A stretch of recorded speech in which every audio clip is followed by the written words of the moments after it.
David Schwartz breaks down where Ripple and XRP are going on an institutional level, and where other companies that are getting into blockchain are going as well. I think you should pay attention to these tips. Not only will we look at David Schwartz's present, but we will also look at his past. What he did before he joined Ripple might help us understand where this is all going. Let's watch this first video with David Schwartz. That was what was going to happen.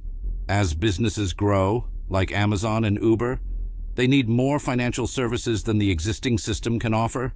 The blockchain tools are also at the right time and place. Hello, my name is David Schwartz, and I'm the CTO at Ripple. I helped make the XRP ledger. I do think that DeFi, which in this case means blockchain, smart contracts, and the whole environment that's being built around it, will make TradFi very weak over the next couple of years.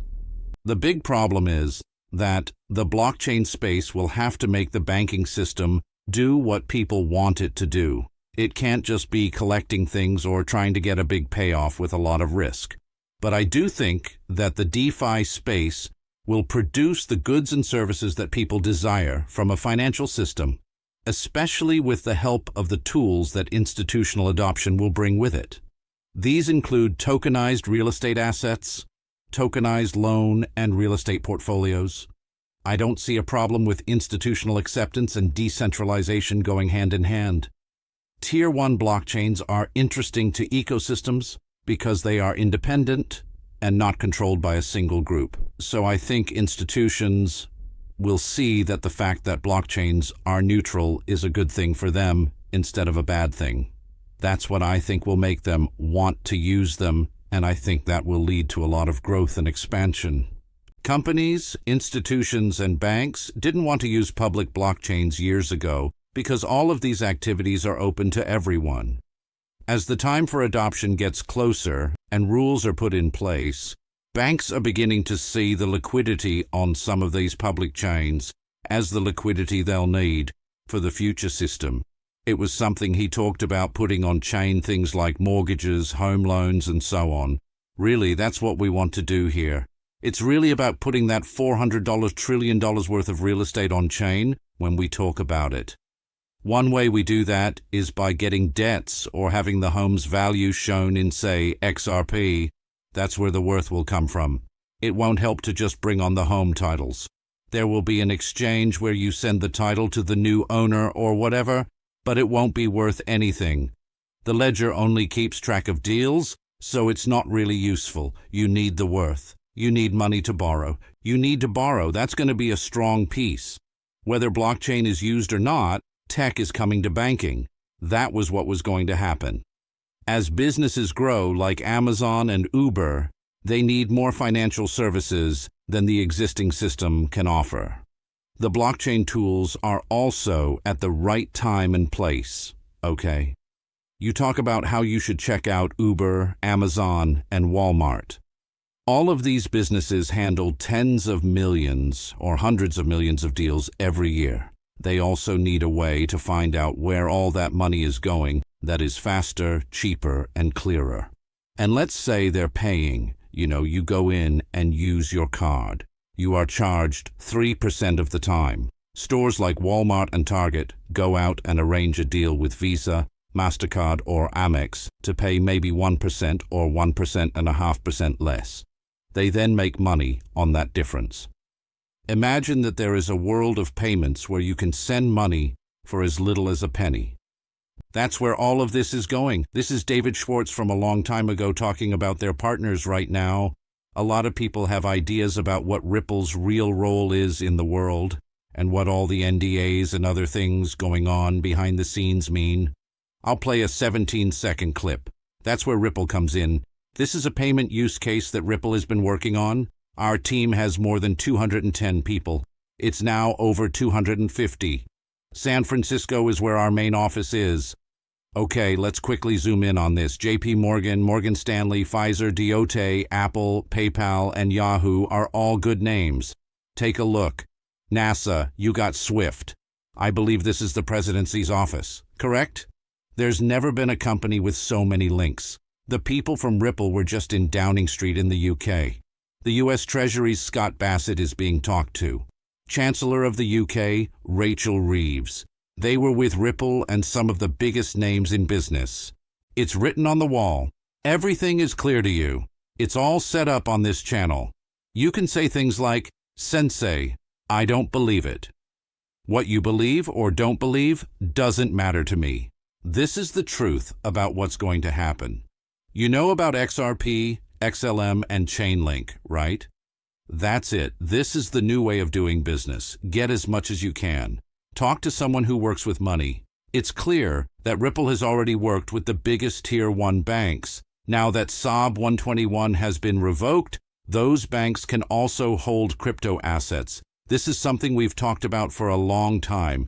Since banks already hold assets, they will want to keep more of them. It's your house, right? If you have car loans, those are your belongings. Things are not going to change this time. Even more so if all of our crypto is worth millions, tens of millions, or billions of dollars in the future. They want to keep that money. Okay, let's take a closer look at David Schwartz. XRP's secret hero architect is Joel Katz, who works for the NSA. Before Ripple and XRP, there was David Schwartz, also known as Joel Katz.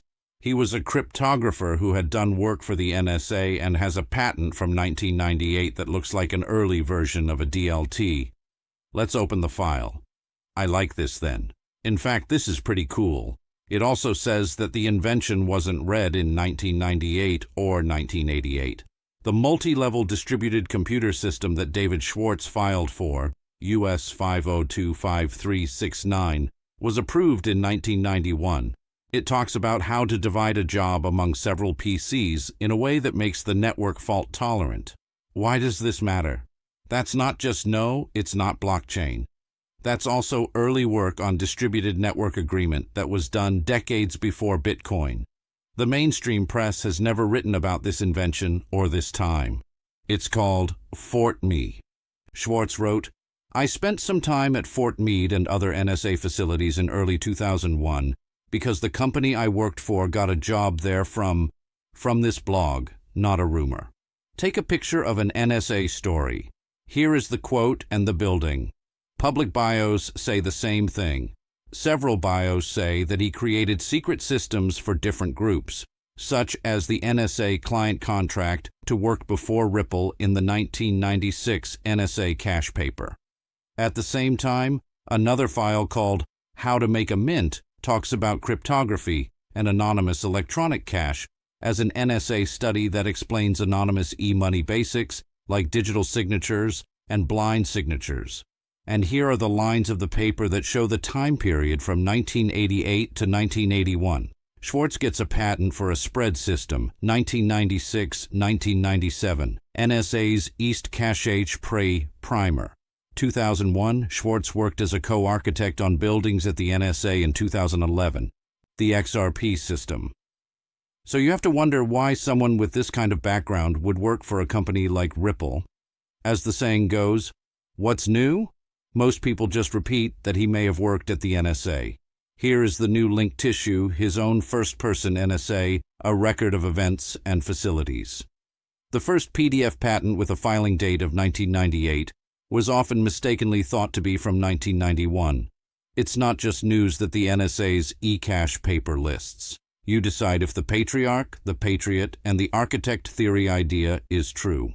To keep up with SWIFT, the U.S. needs faster programmable cross-border trains.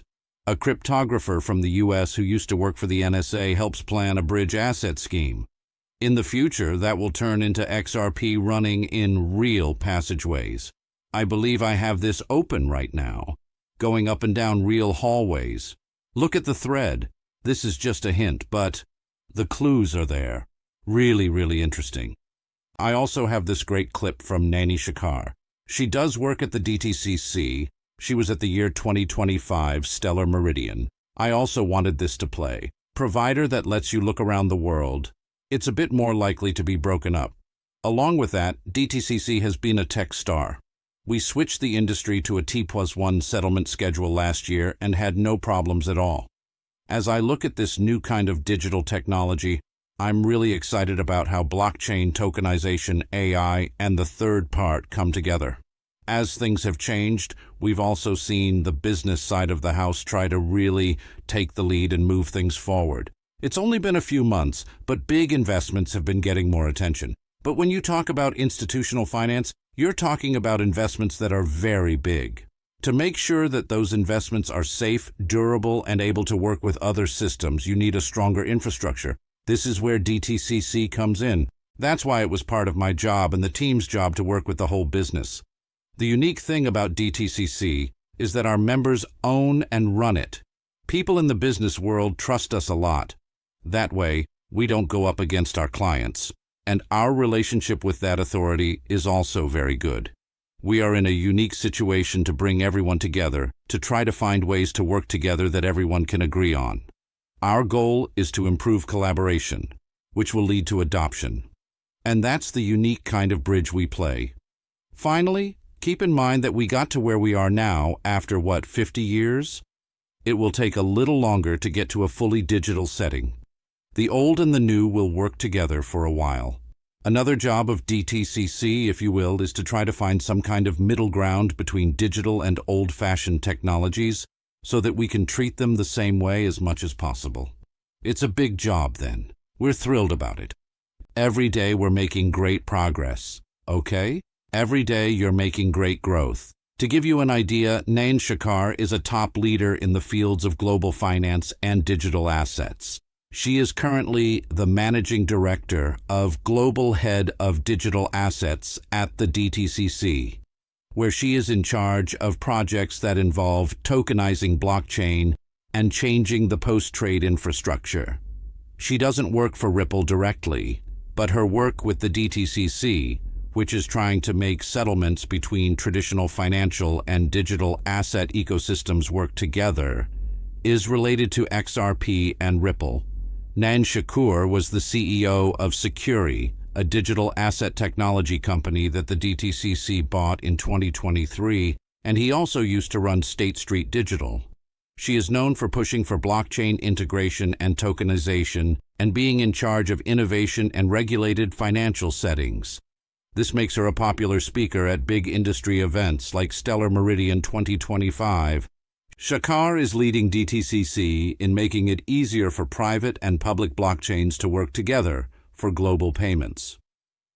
The DTCC's patent system clearly makes it possible for the Ripple XRP ledger to work with other networks such as Stellar, Hedera, Ethereum, and more, using purpose-built assets like XRP to connect old systems and make it easier for people to send and receive money across borders. Shakar and the DTCC saw this as a key moment for the general adoption of digital assets.